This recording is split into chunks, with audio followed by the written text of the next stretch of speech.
Ce film est avant tout un hommage aux paysans et nomades du Sahel qui luttèrent quotidiennement contre la sécheresse, contre la famine et contre le sous-équipement. Nous remercions le professeur René Dumont, l'un des plus grands experts mondiaux en agronomie tropicale, d'avoir bien voulu apporter sa sympathique collaboration.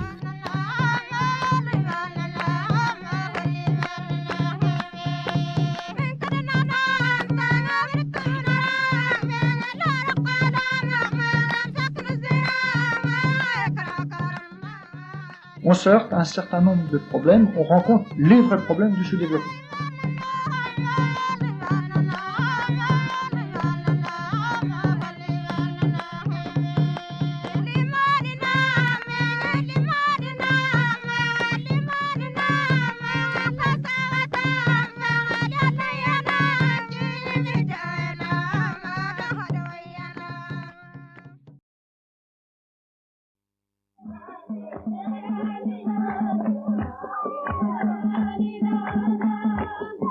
De l'Atlantique jusqu'au Tchad, la bande sahélienne fait transition entre la zone désertique du Sahara et la zone soudanienne.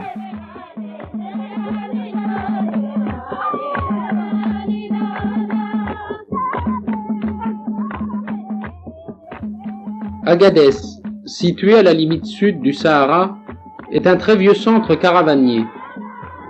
Grâce à son marché, c'est le point de jonction entre les Touaregs de race blanche, restés nomades pour la plupart, et les Aoussa de race noire, qui détiennent le petit commerce.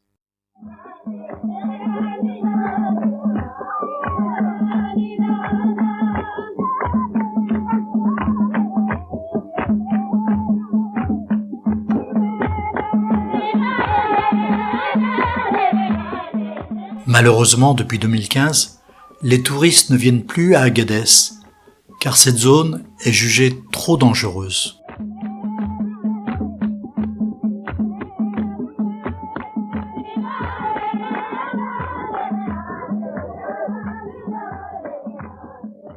Enveloppés dans leurs vêtements teints à l'indigo, les Touaregs se protègent les yeux et les voies respiratoires avec un litam. C'est une sorte de turban qui couvre le visage, afin, disent-ils, de ne pas avaler les forces du démon. Vivant de l'élevage, les Touaregs étaient heureux, mais avec la grande sécheresse, certains ont perdu jusqu'à 97% de leur bétail.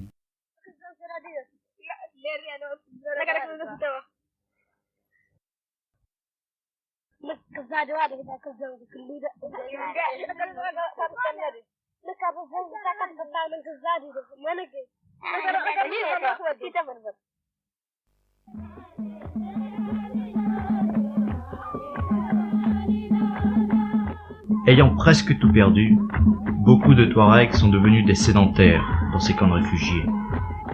Ils sont venus chercher le taimakou, cette aide alimentaire qui leur a permis de survivre.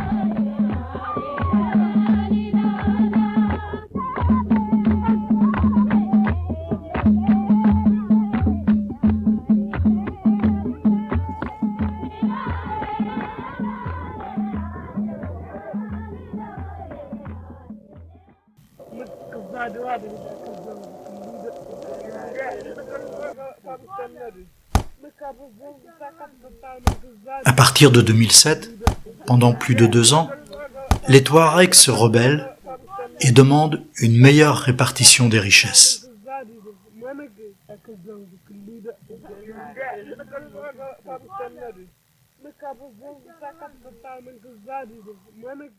L'équilibre naturel est très précaire. La pluviométrie moyenne varie entre 75 mm et 150 mm par an, ce qui est très faible. Alors on peut se demander, René Dumont, si la vie est encore possible dans cette région. Ce désert d'aujourd'hui n'a pas toujours été un désert. Il y a 100 000 ans, à la fin du Quaternaire, il y avait une forêt, mais les chasseurs y ont mis le feu et ont commencé par diminuer les capacités de rétention en eau du sol. Puis sont venus les agriculteurs qui ont cultivé le Sahara il y a environ 8 ou 9 000 ans. Mais peu à peu, cette culture a provoqué une érosion de la surface du sol. Pour lutter contre la désertification, l'avancée du désert vers le sud, on est en train d'aménager des barrages arrêtant l'eau qui tombe à chaque pluie pour alimenter les racines des arbres que nous voyons reprendre la première pluie. On a demandé actuellement à tous les Touaregs de participer à ces travaux.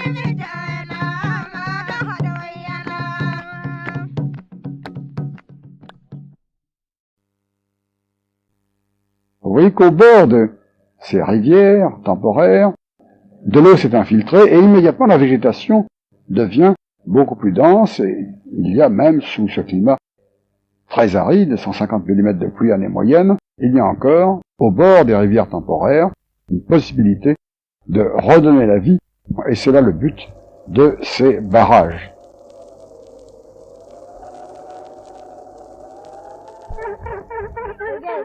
Malgré les dures conditions climatiques, et même sédentarisé dans un oasis, le Touareg reste attaché aux valeurs de liberté et d'indépendance qui caractérisent ce peuple.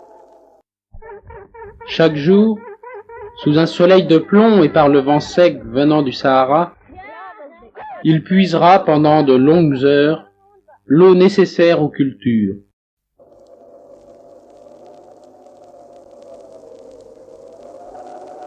En 1973, il n'est tombé que 75 mm d'eau.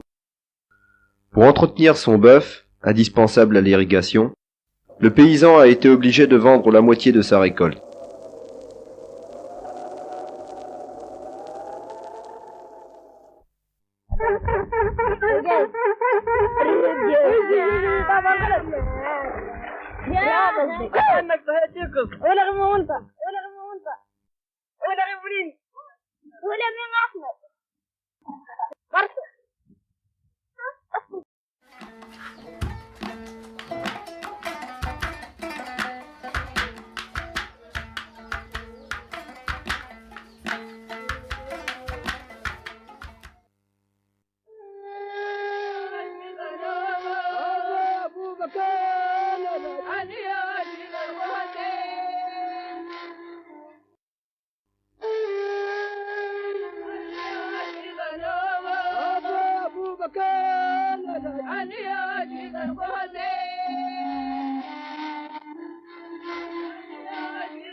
Certains aménagements de terrain, expérimentés en 1972 dans cette région d'Agadez, ont permis d'éviter la fuite des Touaregs vers les camps de réfugiés.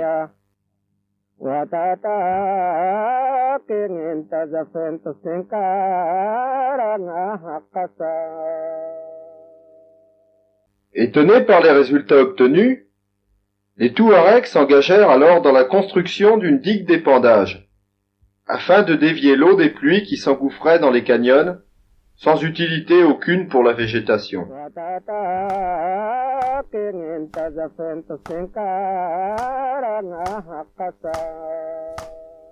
L'ouvrage définitif, Adaji, d'une longueur de 250 mètres, a coûté environ 1200 €.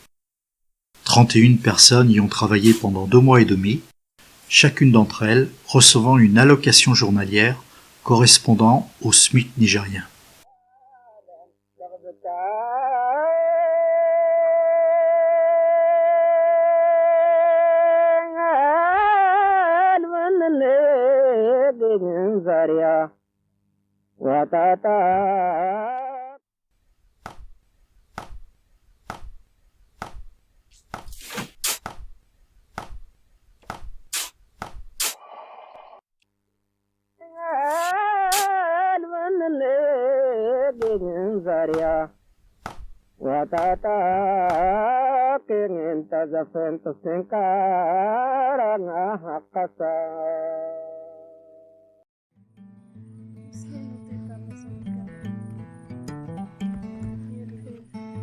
La phase expérimentale est maintenant terminée et les responsables envisagent de généraliser ce type d'action.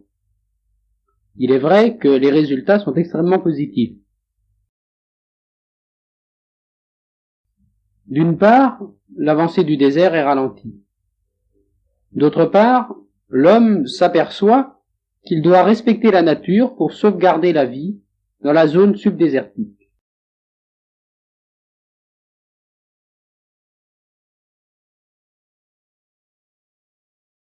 En plein désert, Chirozirine est devenu un véritable centre expérimental. René Dumont, pouvez-vous nous expliquer ce surprenant processus de reboisement? Alors, il s'agit aussi de reboiser.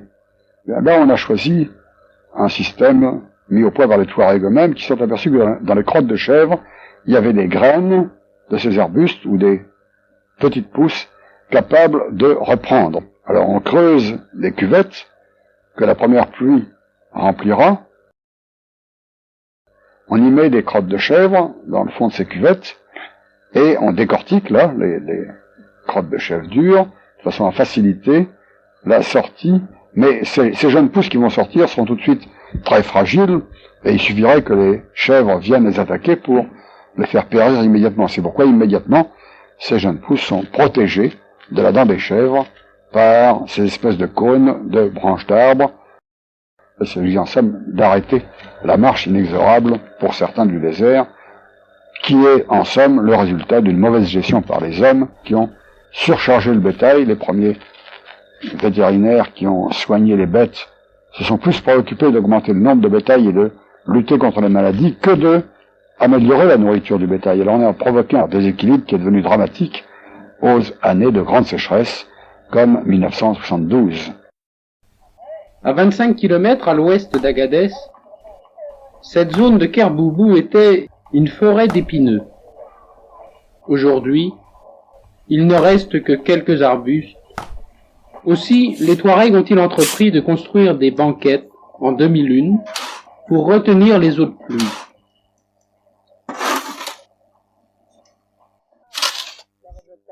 Ces travaux effectués par 55 degrés au soleil montrent la volonté des Touaregs de survivre aux périodes de grande sécheresse.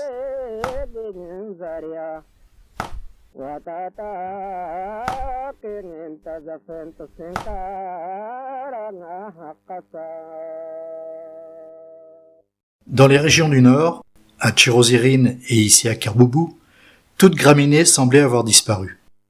Pourtant, dès la première pluie, l'herbe a poussé dans la zone aménagée, tandis qu'ailleurs, il a fallu attendre la 3e ou la 4e pluie pour voir apparaître les premiers pâturages. René Dumont, qu'en pensez-vous? Il faudra de nouveau retrouver un équilibre entre les hommes, les animaux, les fourrages. Je pense que le Sahel a été l'action d'un déséquilibre.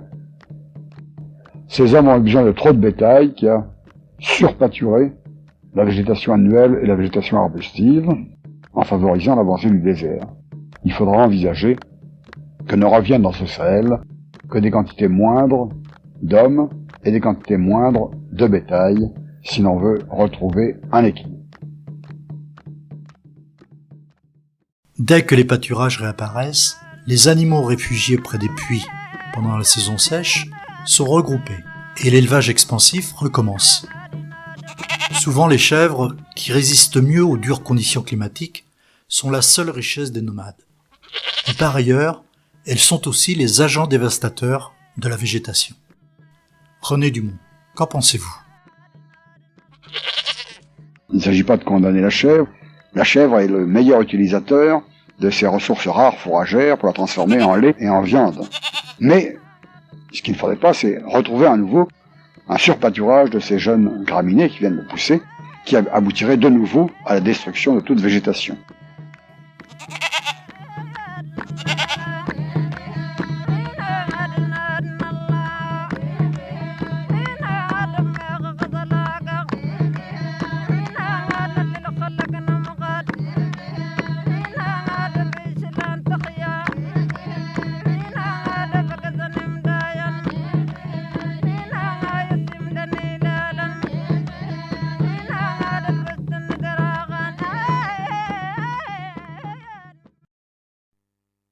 Voici les bovins. Et les bovins étaient évidemment la grande ressource de ces Aoussas, de ces peuls. Mais une ressource qui n'était pas exploitée d'une façon rationnelle. Les Touaregs, les Aoussas, étaient fiers de leur nombre d'animaux plus que de leur production. Et ils gardaient les animaux trop vieux. De sorte que quand il y avait insuffisance de fourrage, comme dans les années de sécheresse, trop d'animaux n'arrivaient plus à survivre, et ce fut la grande mortalité de 72 et surtout de 1973. Pour éviter que ce déséquilibre recommence, que cette mortalité reprenne, il faut envisager de transformer le Sahel, le pays de la limite du désert, en pays naisseur d'animaux et non plus en pays qui entretiennent constamment les animaux. C'est une bonne idée, René Dumont. Mais compte tenu des faibles moyens dont disposent les pays du Sahel, ce jeune berger doit bien se demander comment on peut véritablement concrétiser votre proposition. On y aurait un noyau de génisses et de jeunes vaches, qu'on ne garderait pas trop âgés, et les jeunes animaux maigres seraient retirés du pays, conduits vers le sud, et vers le sud où il n'y a plus de pâturage, on s'occuperait de les engraisser, alors que jusqu'à présent, on les garde dans le pays, et il faut attendre 7 à 8 ans pour qu'ils soient vendables. Voici l'eau qui est tombée. Et l'eau qui est tombée a transformé ces oueds qui étaient à sec en torrents impétueux qui sont en train d'arracher la végétation, d'arracher la terre, d'arracher les arbres et de tout ravager si on ne sait pas les corriger, si on ne sait pas les utiliser. Eh bien, c'est cette énorme masse d'eau que les barrages doivent obliger à épandre.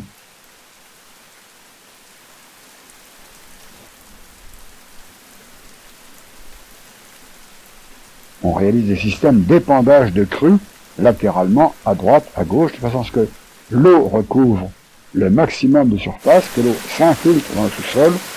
Il faut retenir l'eau sur place, et quand on en dispose de quantités importantes, on fait des aménagements plus importants comme ici, entre les deux murs de béton, prend naissance un canal d'irrigation, un véritable ouvrage, qui va alimenter des rizières. Mais il ne faut pas oublier que ces travaux d'irrigation sont extrêmement coûteux. Il était plus important d'améliorer l'épandage de crues et d'améliorer les cultures faites sous régime pluvial que de consacrer toutes les ressources du pays à ces travaux hydrauliques dont sont très fiers, d'une part, le Fonds européen de développement qu'il finance et d'autre part, la grande société d'entreprise de dragage qui fait des gros bénéfices sur la construction de tels ouvrages. Vous avez raison, René Dumont. La manière dont est réalisé cet ouvrage est bien discutable, car dans ce cas, les Africains ne se sentent pas du tout mobilisés au développement de leur pays. Ce type de grands travaux, sans doute indispensables, mais réalisés avec des moyens mécaniques importants, ne représente pas la seule solution à tous les problèmes hydrauliques.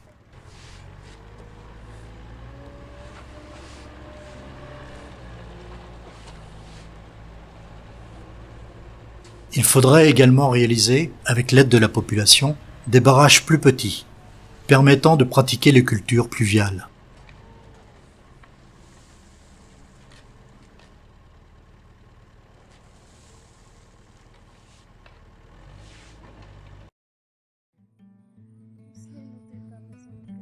Il faut maîtriser l'eau, qui coule dans ces oueds temporaires, car elle est sans aucune utilité pour la végétation.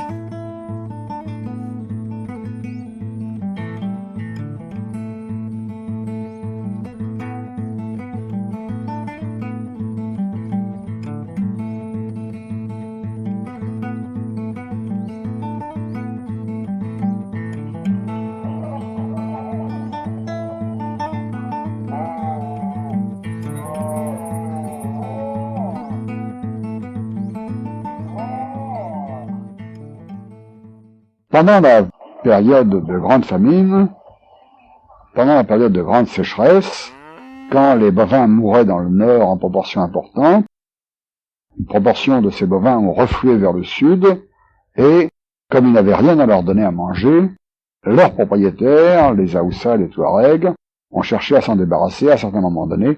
Ils ont été obligés de les vendre à vil prix.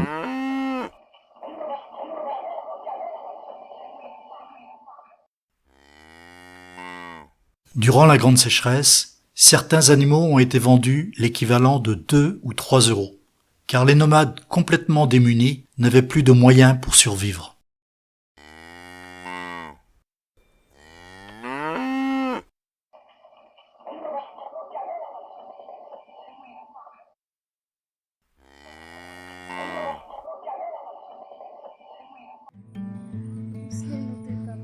L'alphabétisation apparaît évidemment comme le meilleur remède pour lutter contre la corruption.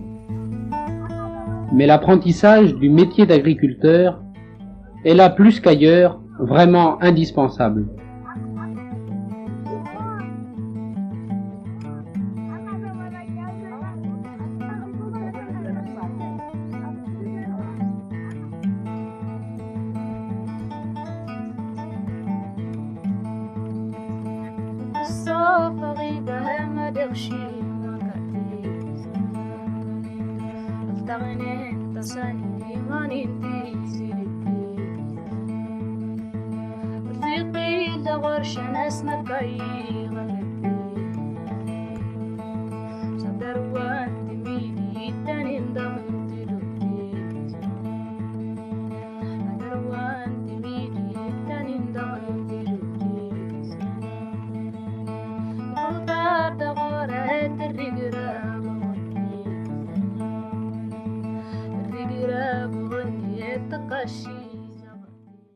Quittons la bande sahélienne pour nous rendre au Burkina Faso, dans la bande soudano-sahélienne. Plus riche et plus arrosée, cette région plus au sud vit presque uniquement de l'agriculture.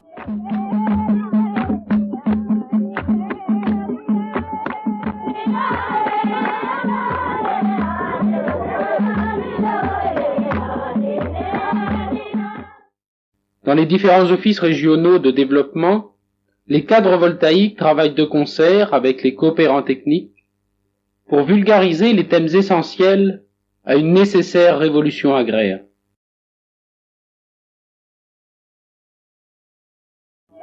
Les méthodes traditionnelles constituent véritablement un frein au développement agricole, pourtant indispensable, puisque d'après les travaux de la Commission économique pour l'Afrique, la population augmente plus vite que la production alimentaire. Face à une telle situation, tout un programme de mise en valeur des terres doit être réalisé rapidement. Bien des sols et des bas-fonds pourraient être mieux cultivés, mais dans la brousse la plus reculée, chacun a compris que les fonctionnaires gagnent beaucoup plus que le paysan. Face à cette situation, les responsables africains essaient de mobiliser les jeunes pour le développement rural du pays. Première étape indispensable pour un décollage économique.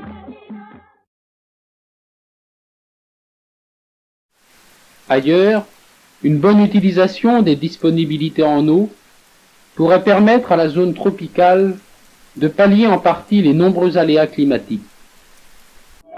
Le potentiel d'irrigation des fleuves dans cette zone du Sahel, de l'ordre d'1 million d'hectares, pourrait laisser penser que la construction de grands barrages résoudrait beaucoup de problèmes. En fait, la réalité du sous-développement empêche de généraliser des travaux beaucoup trop coûteux pour l'Afrique, tels ces immenses aménagements dans la vallée du Kou en Haute-Volta.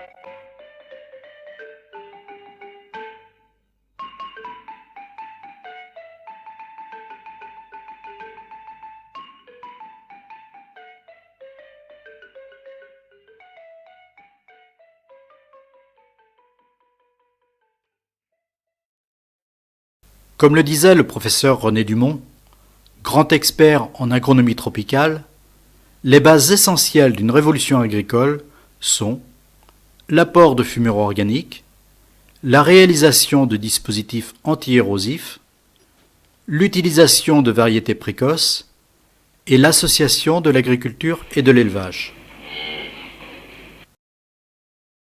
En appliquant ces 4 principes de base, de nouvelles possibilités s'offrent aux paysans dans les villages.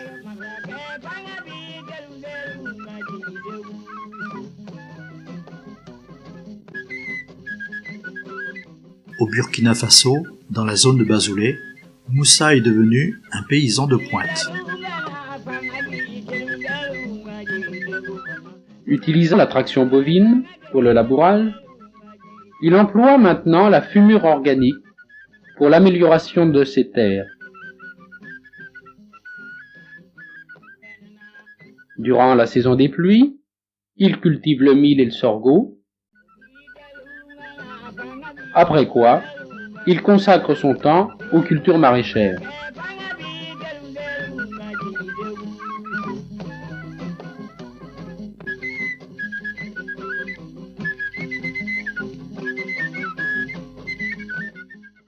Le maraîchage, en exigeant des techniques et des moyens, contribue utilement à accélérer la mise en valeur des terres, jusqu'ici freinées par les dures conditions climatiques.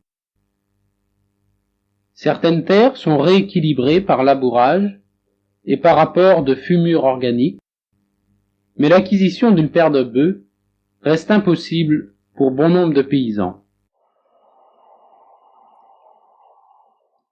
Prises en saison des pluies, ces images ne laissent pas deviner l'austérité de la zone tropicale.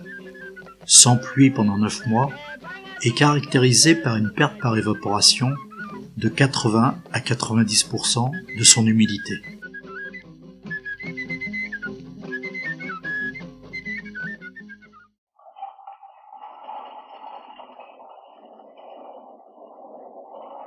La technique d'irrigation demande une bonne préparation du terrain. Il demande aussi en particulier un bon nivellement. Partout en Afrique, les enfants accomplissent une part importante des travaux agricoles, car l'archaïsme des méthodes exige en compensation un maximum de bras.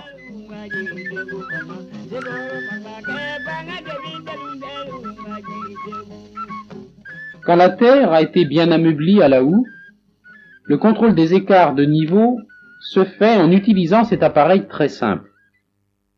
2 poteaux et un tuyau plastique rempli d'eau suffisent. Le principe des vases communicants met en évidence les parties à niveler.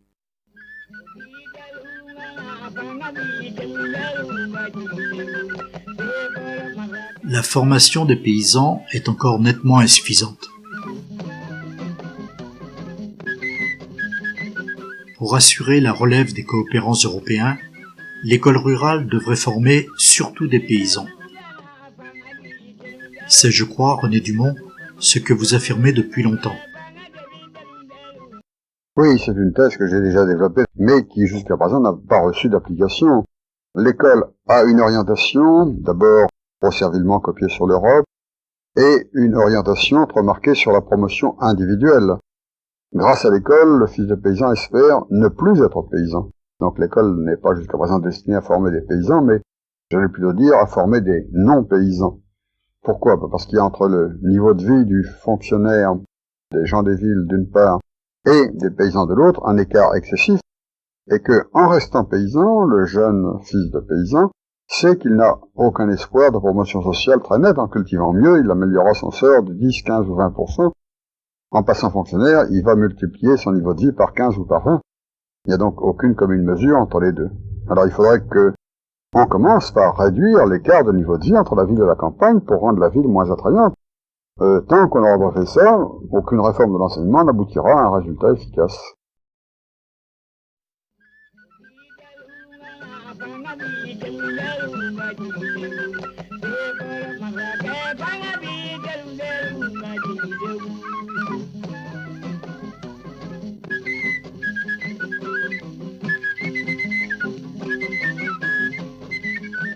Il faudrait aider la promotion des agriculteurs et leur permettre d'avoir une vie plus agréable en milieu rural. La politique du creusement de puits devrait s'intensifier afin de pouvoir pratiquer l'irrigation, technique indispensable pour les cultures maraîchères.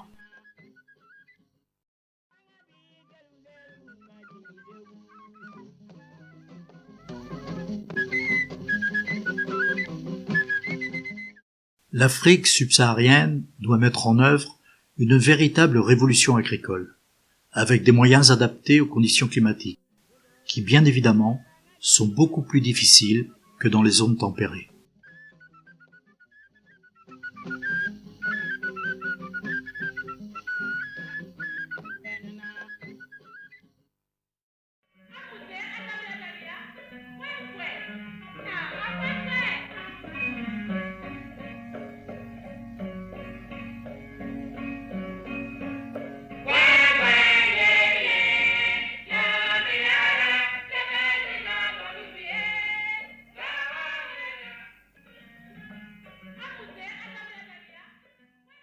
À Kokologo, en zone soudano-sahélienne, nous avons entrevu les véritables possibilités de développement de l'Afrique de l'Ouest. À côté des calebassiers, des manguiers, poussent ces figuiers méditerranéens, et même le raisin y mûrit.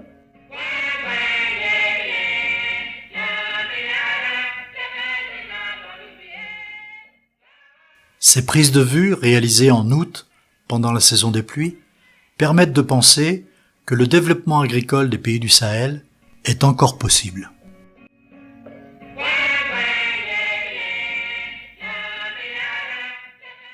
Pourtant, ces roses, véritables symboles d'espoir dans cette zone soudano-sahélienne, ne peuvent pas atténuer l'angoisse des populations du Nord qui attendent chaque jour l'arrivée des vivres. L'aide alimentaire apportée aux pays du Sahel a préservé des milliers de vies humaines, bien que la solidarité internationale se soit manifestée, semble-t-il, un peu tardivement. René Dumont. Quand la famine a été reconnue, à la fin de 1972 et surtout au début de 1973, les pays riches ont fait un certain effort. Voici les sacs de grains qui arrivent. Le volume global de l'aide a été insuffisant. Nous avons donné à l'ensemble des pays du Sahel 600 000 tonnes de grains. En réalité, pour éviter les malnutritions et les disettes et les morts de faim, il aurait fallu donner 400 000 tonnes de plus. Il aurait fallu donner en tout 1 million de tonnes. Mais on n'a pas trouvé ces 400 000 tonnes supplémentaires, alors que la même année, on a donné 400 millions de tonnes de grains dans les pays riches à notre bétail. Il a manqué au Sahel 1 millième de ce qu'on a gaspillé en donnant à notre bétail. Il n'a même pas été nécessaire qu'on se prive de 1 millième de notre ration de viande, il aurait suffi qu'on en jette un peu moins, puisque environ 10% de nos disponibilités en viande et en charcuterie sont gaspillées et se retrouvent dans les poubelles.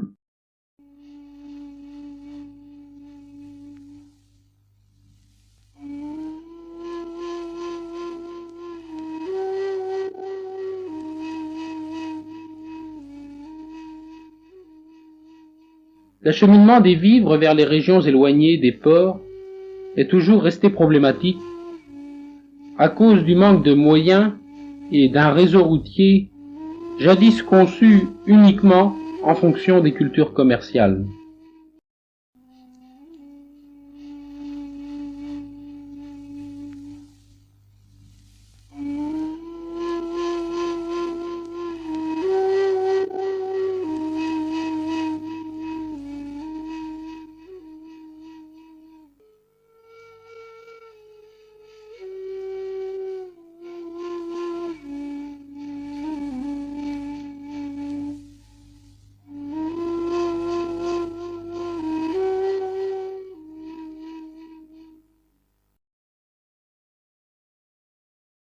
Ces sédentaires mauritaniens sont les figurants d'une situation paradoxale.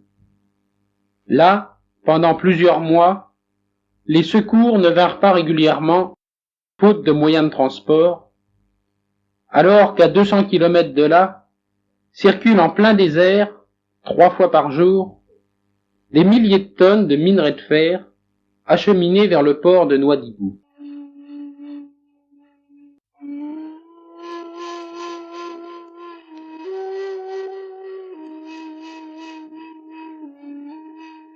Le réchauffement climatique et l'avancée du désert vers le sud font que périodiquement, ces populations du nord du Sahel ont besoin d'une aide alimentaire d'urgence.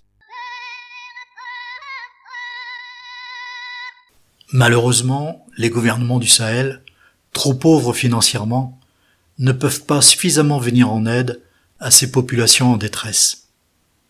Alors, la situation devient compliquée.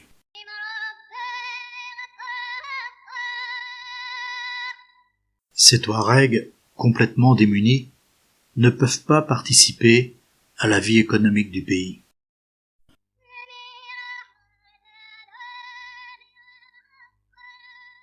La situation s'est dégradée. En 2003, des islamistes étrangers s'implantent dans le nord du Sahel. En 2007, les Touaregs du Niger et du Mali organisent une rébellion armée qui durera plus de 2 ans. Ils revendiquent une meilleure répartition des richesses locales. Ces Touaregs savent que de toute façon, ils ne peuvent devenir plus pauvres.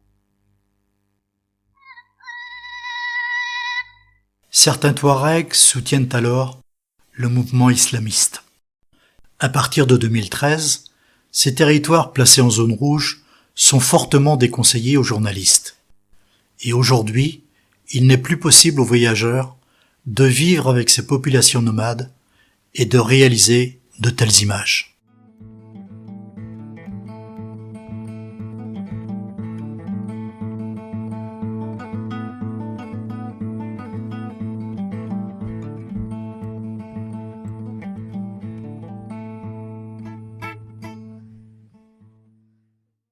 Beaucoup de préalables sociaux et économiques sont nécessaires pour un changement de situation.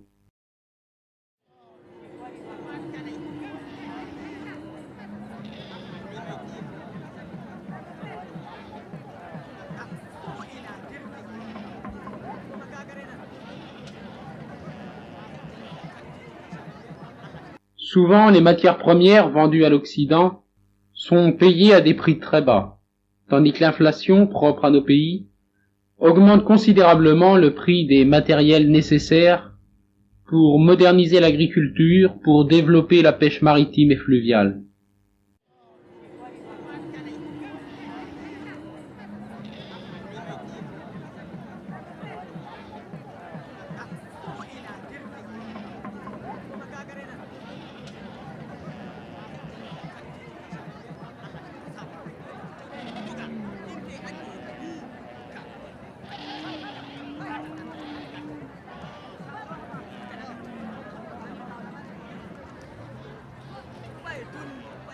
Le développement de l'artisanat et de petites industries pourrait procurer un peu d'emploi dans le milieu rural.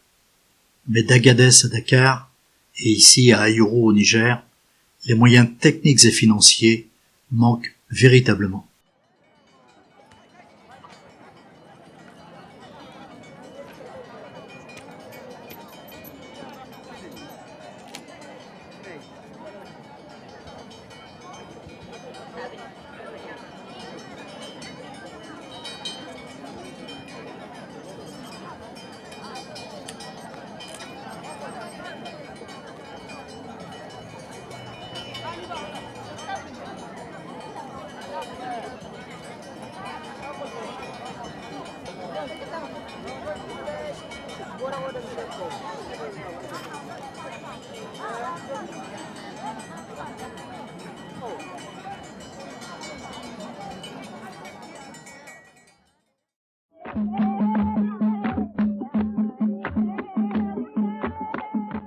En ce qui concerne le Burkina Faso, la partie sud, située dans la zone soudano-sahélienne, est davantage arrosée et bénéficie donc d'un climat moins hostile.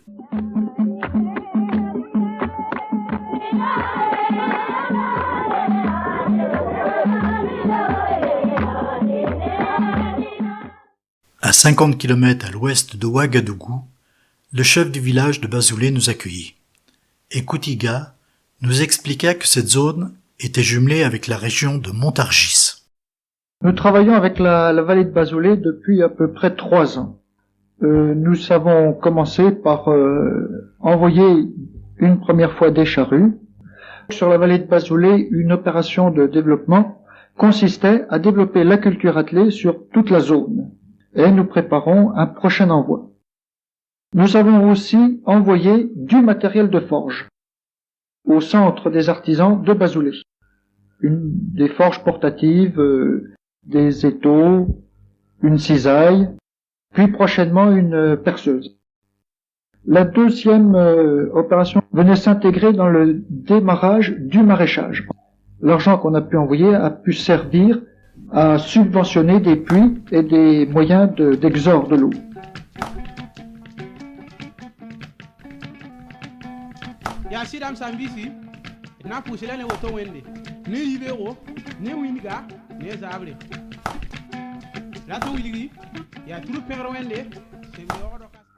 Et enfin, la dernière grosse opération qu'on essaie de mener à bien, c'est la construction d'une pépinière qui doit servir à lancer le reboisement par les paysans eux-mêmes sur la zone de Bazoulé. Les actions que vous menez sont évidemment intéressantes. Et les délégations qui viennent travailler bénévolement au Burkina Faso constituent un bon exemple de coopération désintéressée.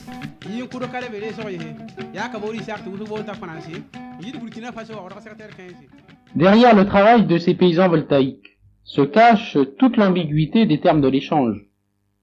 D'un côté, les produits agricoles qui sont payés à bas prix aux paysans africains, et de l'autre côté, un produit transformé, le ciment, sans cesse soumis à l'augmentation du prix.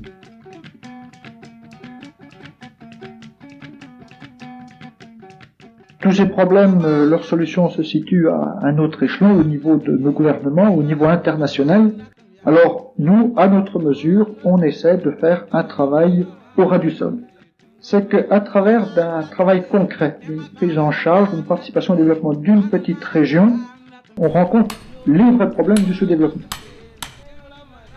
Les Burkinabés sont courageux et travailleurs. Mais partout dans les pays du Sahel, les moyens techniques et financiers manquent véritablement.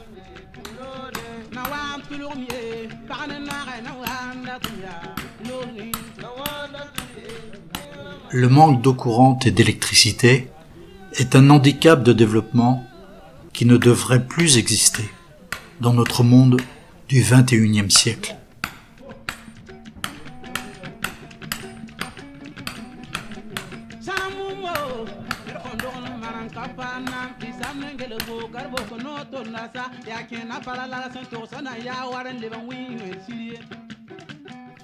Ce courageux forgeron burkinabé mettra 2 heures pour réaliser manuellement cette pièce de charrue avec pour seuls outils un burin et un marteau.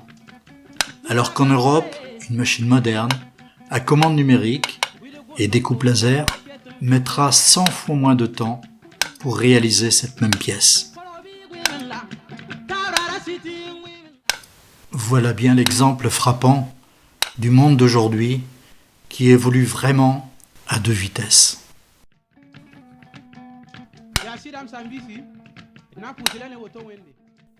Le sous-équipement est vraiment dramatique en Afrique sahélienne.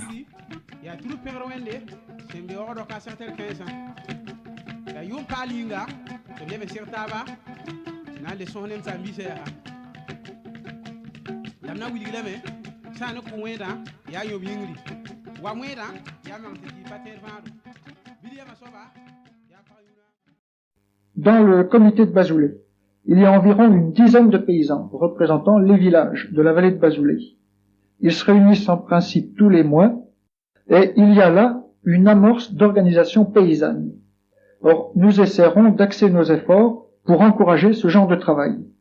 Et ainsi, nous pensons développer un jumelage triangulaire avec une autre région et faciliter des échanges entre les paysans de la zone de Bazoulé et les paysans de cette autre zone.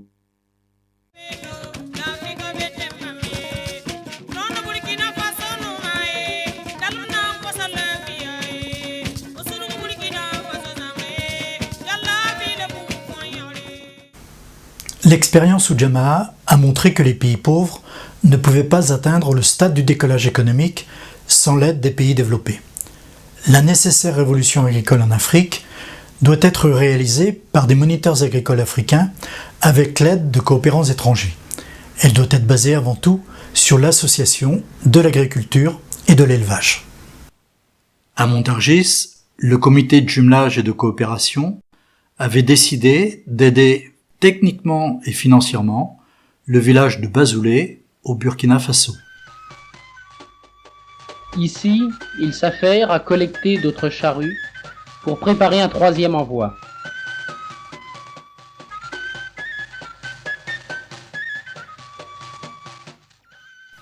Depuis 2015, ces actions d'aide au développement de l'Afrique ne sont plus possibles en direct dans les pays du Sahel. Car le djihadisme et l'islamisme radical rendent dangereuses les actions humanitaires dans les villages mal protégés contre le terrorisme. De l'avis de tous, les choses évoluent lentement en Afrique.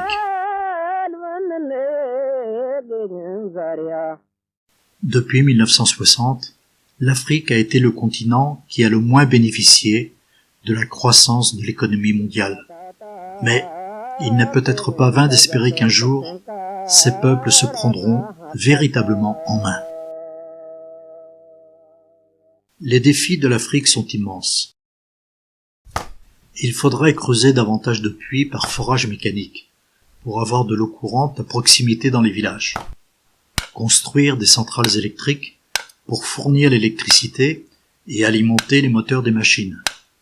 Généraliser l'école primaire à 90% des enfants pour faciliter leur avenir et lutter contre la corruption, et multiplier le nombre d'écoles d'agriculture pour améliorer les rendements agricoles.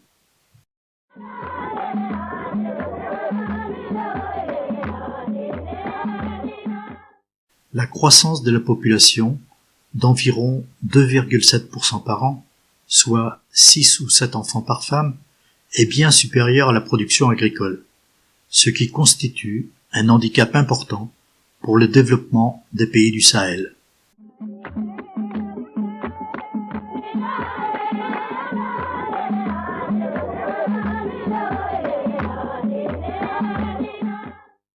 D'ici 2050, les 30 ans à venir seront vraiment décisifs pour les habitants des pays subsahariens.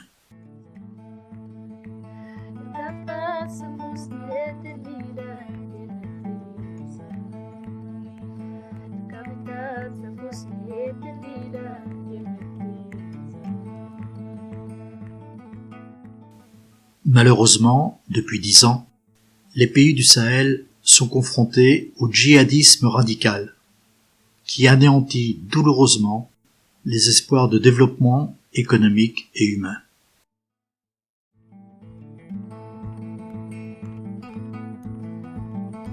Aujourd'hui, dans ce Sahel, 20 millions de personnes souffrent de la faim, c'est-à-dire 20% de la population. Et 5 millions de personnes sont en situation de dépendance alimentaire périodique. Selon une recommandation de l'ONU, les pays développés devraient consacrer 0,7% de leur produit intérieur brut pour l'aide aux pays pauvres, comme ils s'étaient engagés à le faire dans les années 1960. Pour cela, il faudrait que la France augmente son aide publique au développement, car elle n'est aujourd'hui que de 0,5%. D'ailleurs, seuls quelques pays d'Europe du Nord réalisent cette recommandation de l'ONU. Par ailleurs, les particuliers qui le peuvent sont invités à verser 1% de leurs revenus pour les pays en espoir de développement. C'est sans doute la meilleure manière de limiter l'immigration et de permettre le développement des pays pauvres. En 2020, il faut prendre conscience qu'il ne sert à rien d'aller sur la Lune ou sur Mars si on ne sait pas vaincre la misère sur la Terre.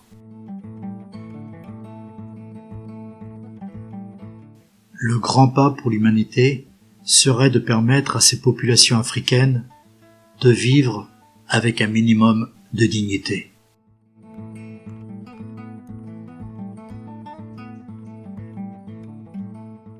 En 2020, il faut souhaiter que les dirigeants africains réussissent à arrêter les massacres des populations par les djihadistes, à supprimer les menaces qui entraînent les fermetures des écoles, à faire comprendre aux islamistes que la solution n'est pas la guerre, mais plutôt l'unité des pays, pour assurer à chaque Africain la paix et l'amélioration des conditions de vie de tous.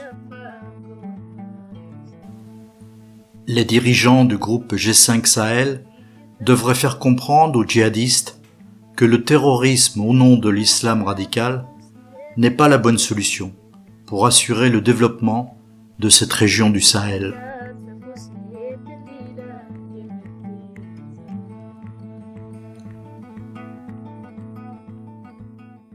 D'autre part, les chefs d'État européens et le président de l'organisation Union africaine devraient aider les gouvernements des pays du Sahel à lutter contre le terrorisme au nom de l'islam.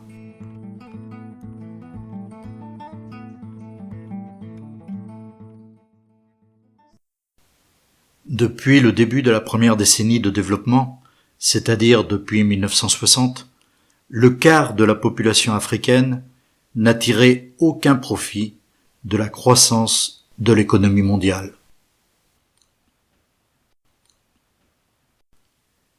Chaque année davantage, le fossé se creuse entre le développement des pays industrialisés et les besoins réels des nations sous-développées.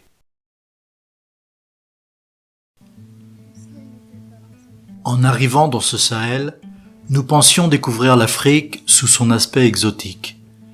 Mais la réalité a été bien différente. Vivant avec les Africains, dans 5 pays du Sahel, d'Agadez à Dakar, nous avons découvert l'homme avec ses problèmes de la vie de tous les jours. Alors, notre vision a bien changé et nous avons tenté de vous faire partager nos inquiétudes et un peu nos espoirs.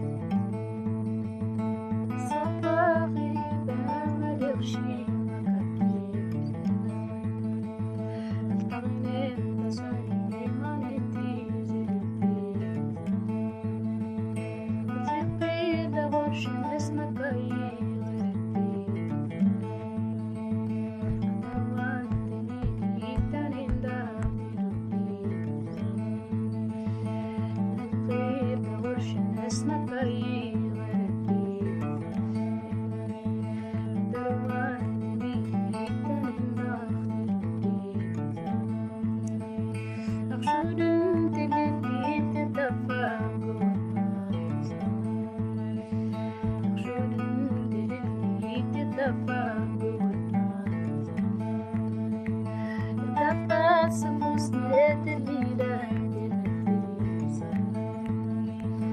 كابتات سفوسنيت الليلة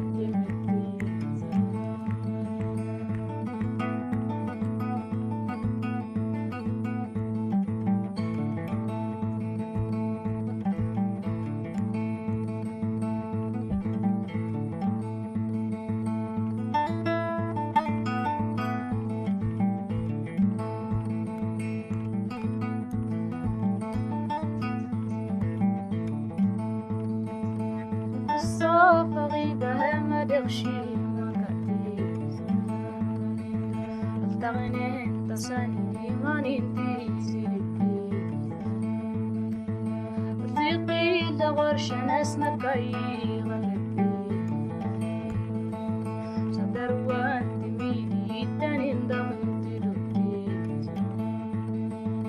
صدر وانت ميني تانين دمت لبي دغورات الرقراب غني تقشي زغطي قشي زباتين تفصو شيلتي شورين تلفي تلقنا في ولنا ركبت سفوسنيت الليلة وقتي قلمني تغسطك